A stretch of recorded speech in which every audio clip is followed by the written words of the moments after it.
So let's break down the components of successful nurturing in this stage. First, segmentation is number one. It is essential because segmentation allows you to do personalization at scale. It allows you to know and for the system to know and automatically deploy content to people depending on where they are in their buying journey. Not all leads are the same. You shouldn't nurture them the same. You know that from client relationships. You don't send the same thing to a client. Generally, you send to a cold prospect because one, there's already a relationship, one, there's not. So there are a lot of ways you could segment. This is just one example. Basically, when it comes to great marketing that nurtures and converts prospects, you need to have at least two things in place. Number one, you need to know who they are. That's the left pillar there. Who are they? That's basically their age, the generation they're from, what stage they're at in the buying journey. Are they just curious or are they ready to go? What are their key pain points? Second, you need to know what they care about. And that's where the message has to be tailored to the audience. And you can't do that without segmentation. But when you segment and personalize so that the right content is going to the right group, you get stronger engagement, higher conversion rates, more appointments, all the things that we were just talking about a moment ago.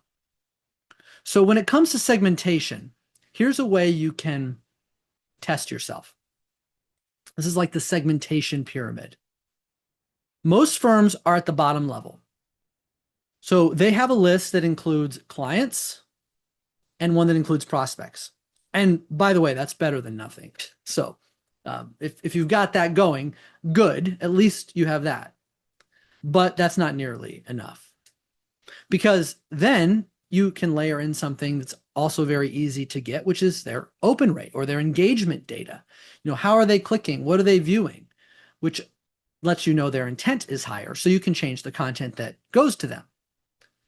But it goes beyond that because lead source is another one. If you get a cold lead that you purchased from a lead gen provider and they don't know your brand yet, they just know the Smart Asset brand, for example, then you need to approach them differently than if they came through advertising that you did with your own brand, because now they already have become aware of your brand. So it changes. The lead source can change the approach. Demographic data. What generation are they from? I mean, I don't have to tell you what's going to appeal to Gen Y, Gen X is different than a boomer or a silent generation individual. So knowing the demographic data is important. And then all of that needs to inform their lead score, particularly, are they qualified? Like, do you know how much they have in assets or home value? These things all are segmentation factors.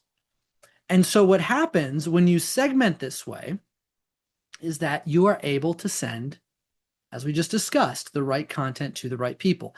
And the system that you're using should be able to do this automatically. So for example, inside Snappy Kraken, we bring those contacts in, we pull all that data from the lead source or from third parties, and then we enrich it to build that profile. If it comes from a seminar registration, we know that. If it comes from a purchase lead, we know that. If it comes from your website, we know that. And all of that automatically in the system influences the segmentation. So if all your leads just kind of flow into the same place, or you're just manually entering them into a prospect pool, that's going to waste effort. It's going to waste money too on those leads. So what you really want is a system that's going to segment them for you, or you need to be segmenting them manually. The impacts of this are real. This is what one of our clients had to say. Specificity wins, basically. And as this advisor put it, I can see when people connect with me, whether it was webinar, an event, or content, then tailor the communication from there. Providing personalization to my clients is key.